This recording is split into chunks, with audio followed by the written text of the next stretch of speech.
What's up, everybody?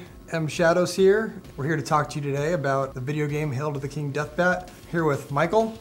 Michael Strage here. I programmed the game and was involved in the development all the way through. 2 years in the making.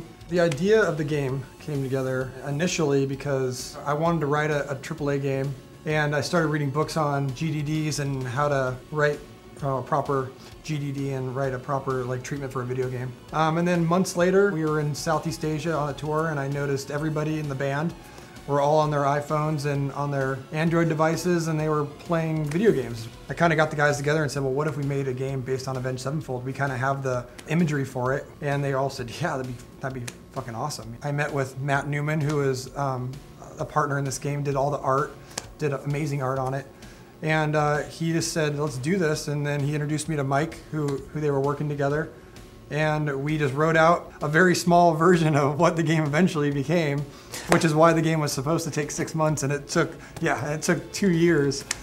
I think the different roles would probably be him coming in and asking for a bunch of stuff and me rolling my eyes and going, oh my gosh. But then he always does it. He's a good guy, so he's like, all right.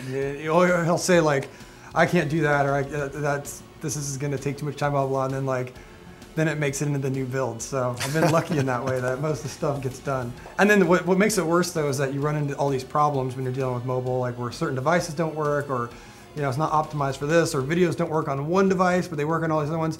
So the role has been I come in with things, and he basically has to deal with all of them.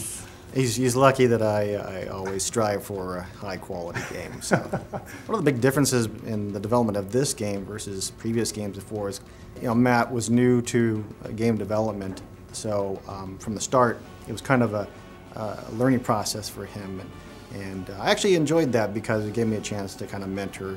But it's been cool because he gave us a lot of creative freedom, which we don't always get, and it's been very collaborative. I've also worked on a lot of boring games, and this game definitely was not boring. This was by far probably one of the funnest game I've ever worked on. Yeah, another big difference between this game and other games is this is kind of a hybrid, not quite entirely a mobile game. It's kind of a PC console mobile game. In terms of the controls and stuff, we kept that very simple, and that was specifically because we're using a virtual controller. I mean, when you don't have an actual button to push, it can get very sloppy. So we kept the actual combat pretty simple, but in terms of how the levels were built out, where you're going, how you're navigating through the maps, it's very organic in the way that a console game would be, or a PC game. And we're just trying to do something that's different and creative. And there's two different groups of people here. There's the Avenged Sevenfold fans that might like it for the nods to Avenged Sevenfold, but I think there's a true game here. I know there's a true game here that gamers, that if they give it a chance and really get into it, I think they might really enjoy it, especially for what it's offering on the mobile platform. The funny thing about working with Avenged Sevenfold is actually I had never even heard of Avenged Sevenfold when I met Matt, and it's always been, hey, he's just a buddy, When Matt was on tour, he'd be calling me, hey man, I got this issue here, hey, blah, blah, blah, blah, blah, blah. Hold on a second, I gotta run on stage.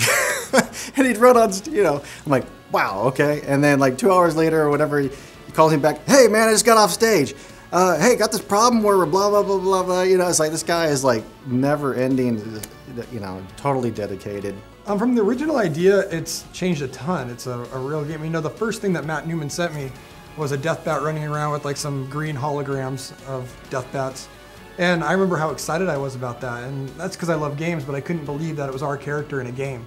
The game is, if that was a 2, it's at a 25 now, it's so much further. It's just a huge game now, and I think, hopefully our fans get that initial first experience that I was having with it when it was at that infant stage. I hope they do get that because it's really exciting, it's fun. We did change a lot as we went, again, starting with a certain foundation and adding a bunch to it, kind of like stacking a bunch of stuff up on top, playing Jenga, Yeah. And you pull one thing out and, oh, whoa, whoa, whoa, whoa, it's tipping. So a little bit of that. When you look at our game, I think of it more of as a Zelda experience or a Gauntlet experience where it's a hard game and you have to figure it out, and to earn your achievements and to earn the title to say I beat the game, you actually have to be good at it.